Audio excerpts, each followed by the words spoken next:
Praise the lord. మనం కొలస్సీ పత్రిక గురించి చెప్పుకుంటున్నాం కదండి.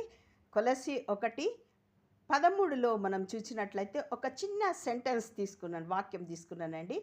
ఆయన మనలను అంధకార సంబంధమైన అధికారంలో నుండి విడుదల చేసి అని అంత మట్టుకే తీసుకుంటున్నాను.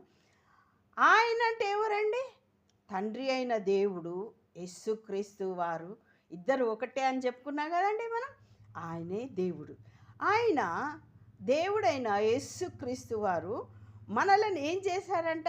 అంధకార సంబంధమైన అధికారములో, ఈ అంధకార సంబంధమైన అధికారంలోనికి మనం ఎలా వెళ్ళిపోయామో మనందరికీ తెలుసు. ఎట్లా? ఏంటిది? దేవుడు తన స్వరూపంలో మనల్ని చేశాడు, కొద్దిగా తక్కువగా. ఆయన స్వరూపం ఏంటిదండి? మహిమ స్వరూపం. ఆయనది ప్రేమ స్వరూపం, మహిమ స్వరూపం. ఆ మహిమ మొత్తము కొద్దిగా తక్కువగా మనల్ని కూడా మహిమగా చేశాడు. అయితే ఆజ్ఞ ఇచ్చాడండి. ఏమని? నీవు అన్ని పళ్ళు తిను, అందులో మధ్యలో జీవవృక్ష ఫలం కూడా ఉంది, కానీ అది కూడా తిను, కానీ మంచి చెడ్డలనిచ్చే ఫలము తినకూడదు అని చెప్పాడు. అయితే ఈ ఆజ్ఞ మీరిపోయి అవ్వేం చేసిందండి? మరి సర్పంతో సహవాసం చేసింది. మన సహవాసం కూడా ఎలాగుంది, ఎట్లా ఉంది? లోకంతో సహవాసం చేయొద్దు అంటే సహవాసం వేరు, మాట్లాడడం వేరు. సహవాసం అంటే అధిక సమయము గడపడం.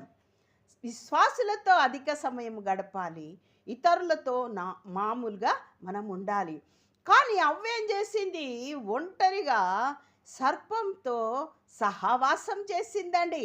ఆ విధంగా అవ్వని ఈ సర్పము మోసం చేసేసి పండు తినిపించేసింది.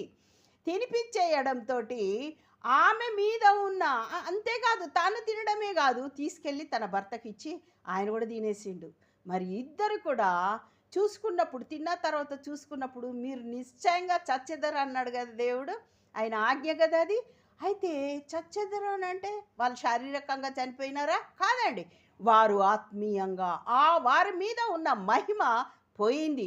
ఒక లైటు వెలుగు చాలా పడినప్పుడు అక్కడ ఏ ఆకారం ఉందో కనబడదండి. అటువంటి గొప్ప మహిమతో దేవుడు మనల్ని చేసినప్పుడు ఆ మహిమని కోల్పోయినప్పుడు వాళ్ళు దిగంబరులుగా వారికి వారు కనబడుతున్నారు. వారి మీద ఉన్న మహిమ పోయింది, వెలుగు పోయింది, వారిలో ఉన్న ఆ ఆత్మ దీపము ఆరిపోయింది. దేవునికి